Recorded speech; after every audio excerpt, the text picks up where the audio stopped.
When I was a boy, my grandmother raised me like her own son. After my parents died in a car accident, she became my world. She was already old, but she never complained. She'd wake me up for school, tell me stories from her youth, and remind me, Adrian, kindness is strength, not weakness. Those words shaped who I became. Years later, when I got married to Clara, I truly believed my grandmother had gained another granddaughter. At first, Clara treated her well. She'd bring her tea, chat with her, even braid her hair on weekends. But things changed after my grandmother fell ill and became bedridden. Her body was weak, her hands trembled, but her mind was still sharp. She needed care, patience, compassion, and time. Clara didn't like that. She said, Adrian, we can't live our whole life taking care of an old woman. She's lived her time. That one sentence pierced me. But I brushed it off, thinking stress had gotten to her. A few weeks later, my company assigned me to a 6-month project abroad. I didn't want to go. I told Clara, I can't leave Grandma in this state. But my grandmother smiled, her voice frail but firm. Go, my son. I'll be fine. Clara will take care of me. I trusted her. I trusted them both. It was the biggest mistake of my life. 6 months later, I came home unannounced, excited to surprise them. I opened the gate quietly, but something felt off. The house was too quiet, not peaceful quiet, but empty quiet. When I entered Grandma's room, I froze. She was lying there, thinner than I'd ever seen her. Her skin was pale, her lips dry, her eyes sunken. She turned her head slowly and smiled weakly. Adrian, she whispered. You came back.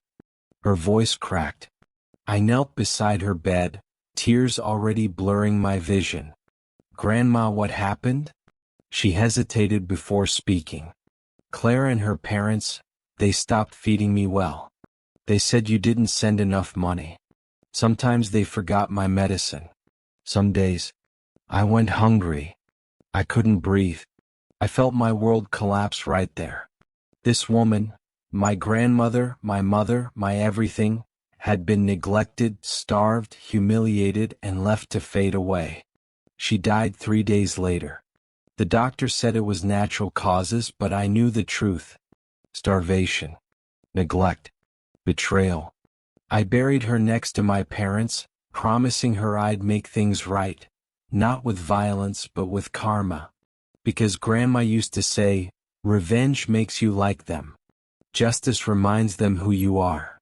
So I played the long game. I gathered every proof, receipts, messages, delivery records, medical prescriptions. I found out Clara had been using the money I sent for designer bags and salon visits. Her parents had borrowed thousands for house repairs that never happened.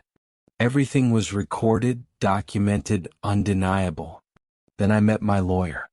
Quietly, we began restructuring every asset. The house, the car, the business Clara co-managed, everything that once had her name was removed and placed under the Edith Trust, named after my grandmother. A month later, I called a small family gathering. Clara and her parents came, acting warm, fake smiles plastered across their faces. Her mother said, Adrian dear, you've been away too long. We missed you. I smiled faintly. I missed Grandma more. They fell silent. Then I placed a brown envelope on the table. These, I said calmly, are documents proving how you misused my money while neglecting the woman who raised me. Clara's father tried to laugh it off. Don't be dramatic, son. We took good care of her. I looked him dead in the eye. Good care? I have receipts showing food orders stopped for 2 months.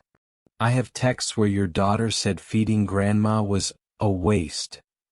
Their faces drained of color. Clara started crying. Her mother stammered, It wasn't like that.